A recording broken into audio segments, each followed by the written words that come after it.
माँ सरस्वती को मेरा प्रणाम है। आज मैं आपको हाथों की लकीरों के विषय में कुछ बताऊंगी। हाथों की लकीरों में जो लिखा रहता है वो ईश्वर लिखते हैं, लेकिन उसको, जिसको हम भाग कहते हैं, लेकिन उसको हम अपने कर्मों से बदल भी सकते हैं। इसी विषय पर मैं आपको सुनाऊंगी। हाथ की लकीरें। दोनों हाथों की लकीरों में क्या नहीं लिखा रखा है, समझ में अगर आ जाए तो जीवन में क्या रखा है। दोनों हाथों की लकीरों में क्या नहीं लिखा रखा है, समझ में अगर आ जाए तो जीवन में क्या रखा है।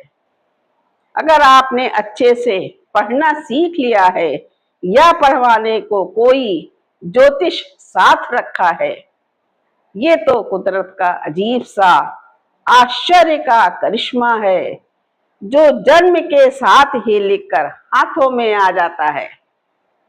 लिखने वाले ने लिख दिया, अच्छे से कौन पढ़ा इसको, लिखकर सबको भेज दिया, कौन जान सका इसको।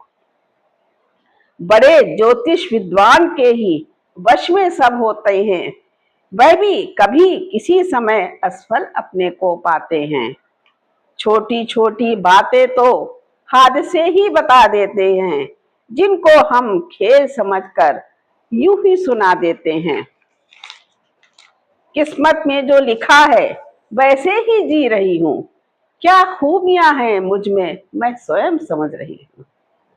चाहे कोई बताए या ना ही कोई बताए, फिर भी विश्वास में रहकर ये कह रही हूं, लकीरें पढ़ नहीं सकती, बड़ी ही अज्ञान हूं, पर इन्हीं हाथों से कुछ हिम्मत जुटा रही हूं। जब दृढ़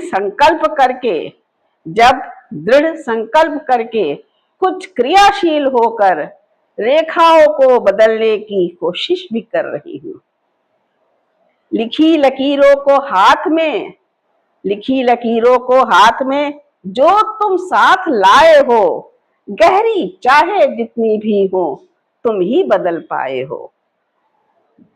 लिखी लकीरों को हाथ में जो साथ तुम लाए हो, गहरी चाहे जितनी भी हो तुम ही बदल पाए हो।